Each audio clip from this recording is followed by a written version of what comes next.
second keynote is being presented by Charles Bestwick, who holds an honorary professorship at Robert Gordon University in the United Kingdom. He is a principal investigator at the Rowett Institute in the University of Aberdeen in the UK, so he doesn't really know what sunshine looks like. He is SEFARI Gateway's director. The Gateway is the knowledge exchange and impact hub for SEFARI. And he has also been a SEFARI advisor working across research themes and knowledge exchange systems to support the impact agenda. Charles, welcome, and over to you. Thank you very much. I'm going to talk to you today about the Scotland's Environment, Food, Agricultural Research Institute, SEFARI, and how they are integrated to deliver a programme of mid to long-term strategic research for Scottish Government within their strategic research portfolio. And within that portfolio, how those institutes then work with, both by staffing and in partnership with universities and agencies that come together in centres of expertise to deliver timely advice at scale and pace to policy agencies and to stakeholders across Scotland's needs in environment, land, agriculture, food and rural communities. And obviously climate research is a dominant feature within that agenda. You'll see on my opening slide who the partners are in SEFARI. So James Hutton Institute, Scotland's Rural College, the Morden Research Institute, the Rowett Institute, Biomathematics and Physics Scotland, Royal Botanic Gardens, Edinburgh. And I'll introduce the centres of expertise as I go very promptly through this presentation. The current strategic portfolio that I'm talking about runs to 2022. It's a 5-year program, extended 1 year because of the global pandemic, and then restarts on a cycle of another 5 years of funding from April 2022. And that is currently in negotiation and process of review and finalization. The strategic research program is the dominant feature of that funding. Funding is around about £48 million per annum, of which circa 30 to 35 million, depending on the particular year, is within the strategic research program. And it currently contains 3 principal integrated themes of research around food, health and well-being, natural assets, and sustainable land use and land management. And that includes a broad spectrum of agricultural research from crop and animal breeding, animal and plant disease management, greenhouse gas reduction target strategies, natural assets, management of biodiversity, for example. And although these are 3 themes of work, they all integrate across each other, and the institutes integrate to deliver that program. And that program is on mid to long-term strategic research need. In addition, those institutes provide staff to, in conjunction with Scotland's universities and with government agencies and other research institutions to for specialist centres of expertise in Scotland's waters, for climate change, for animal disease outbreaks, and for plant health. And in the next funding cycle, this will be joined by another centre for biodiversity. And the 5th centre is SEFARI Gateway, for which I'm the director. And we are the general knowledge exchange arm. We encompass the whole of that portfolio to make sure the expertise in that portfolio is collectively available through new projects and new partnership working for not just government policy, which is our primary driver, but to our stakeholders across the agriculture, land use, and civic society sectors. So we will work with people to make sure that expertise is there for them, but also that their needs, we understand them, and our research can answer those. In addition, the Scottish Government funds, as part of this portfolio, core facilities in the SEFARI institutes that provide national capabilities. And that could be research farms, national data sets, national collections, and long-term experiments that have run over generations to provide continual data, particularly within agricultural research. And in working with this portfolio, one of the key things that the portfolio brings to stakeholders and to policy is the relationships of the institutes and organizations like my own, SEFARI Gateway, with our stakeholders and our partnerships. These partnerships are global from the institutes, but crucially, we have long-term, in some cases, well over 100 years of working very closely across our stakeholders, whether that be farming sector, food and drink sector, food chain, rural communities, where our research is heavily informed by and heavily critiqued by the people who need to use it. And that is a crucial thing to bring in to our research and into our inter and transdisciplinarity.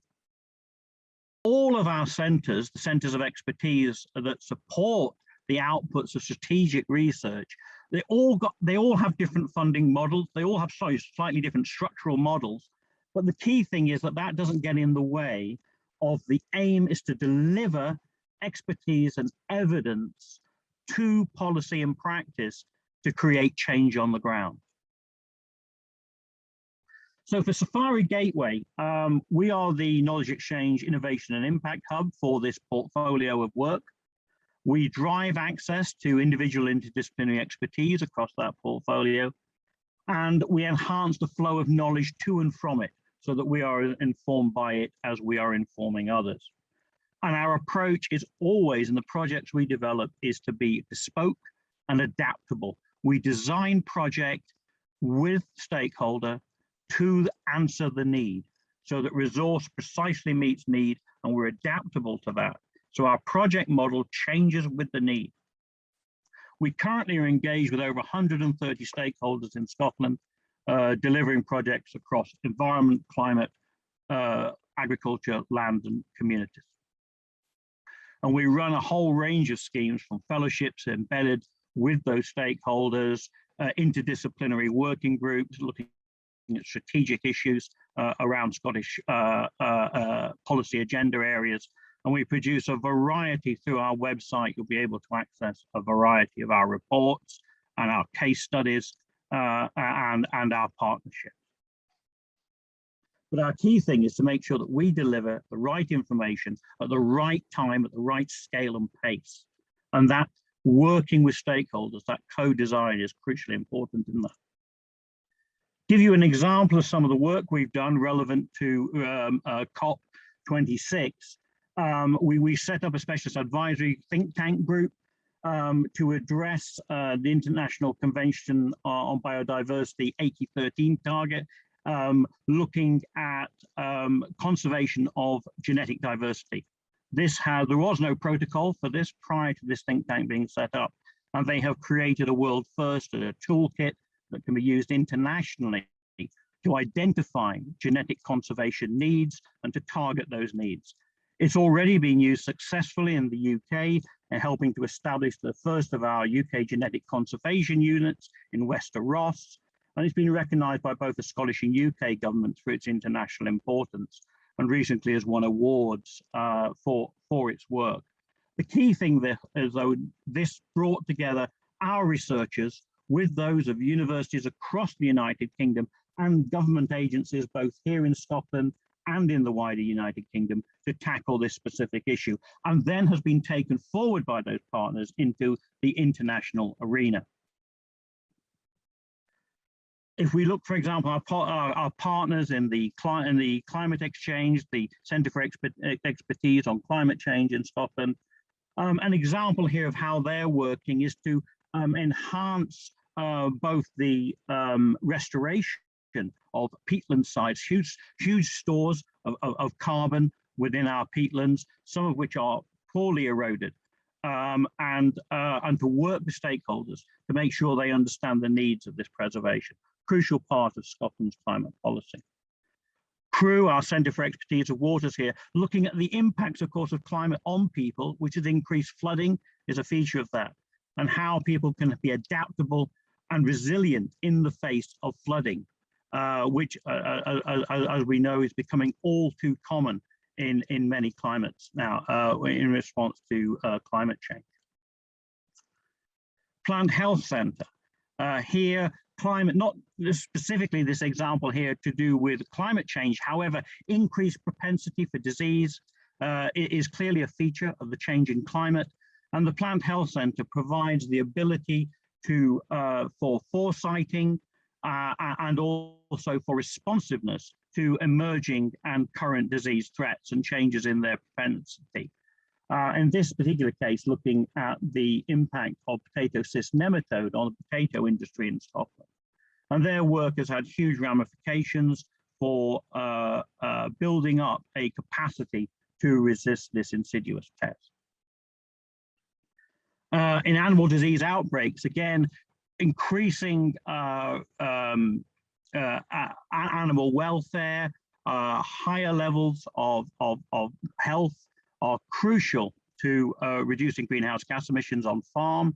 And work here, for example, on bovine viral diarrhea spread, which the Scottish Government is committed to eradication, has been a crucial part, not only in building animal welfare, in improving the economy of Scottish agriculture, but equally as an important arm of climate response within the agricultural sector.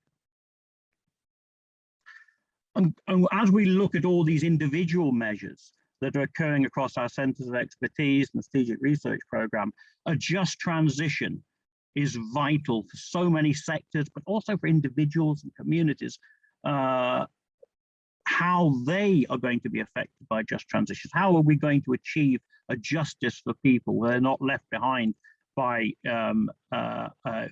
geography, by income, and that we take a holistic view towards a climate transition towards net zero. And work we've done here with Scotland has set up a Just Transition Commission. We provided a fellowship to examine international perspectives on just transitions. And you can see some of the, and those findings were incorporated into the Just Transition Commission's recent report. That was published, I believe, in April of this year. And you can see some of the key elements there of the findings, and in particular, the need for, go back again, for this close relationship with communities, with stakeholders, closely working together so those affected by climate have a voice within it. Across all our research and our centers of expertise, we're crucially aware that incremental change is not fast enough. It won't have that capacity. We need systems change. Across the research that we do, and I've given some examples there in the slide, we can see that those, bringing those together, combining those, provides a capability for system type changes. Some of themselves are disruptive and will be system-like changes. However, we face a huge challenge here in that we need to integrate these approaches and we need to deliver them at scale and at pace. And these are only some of the examples of that. And in so doing, again, that has to create a rapid transition to net zero. At the same time, it must bring society, bring consumers, bring producers, bring policy with it. And crucial on that is that engagement, is that working with people. One thing we do when we're working with stakeholders is we make sure we evaluate everything for its impact, and we evaluate it repeatedly over time. We roughly split into audiences, and the title there, RESAS, is actually Scottish Government. That is the directorate that funds us.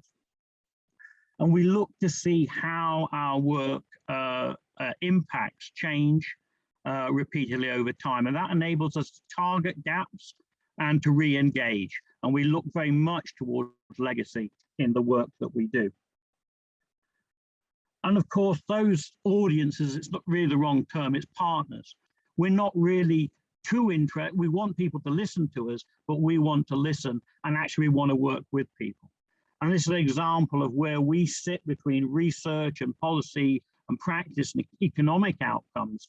We sit very much as a bridging institution in SEFARI Gateway. We sit there with the centers of expertise, and we need to work with a range of partners to deliver our impacts and to help them deliver theirs.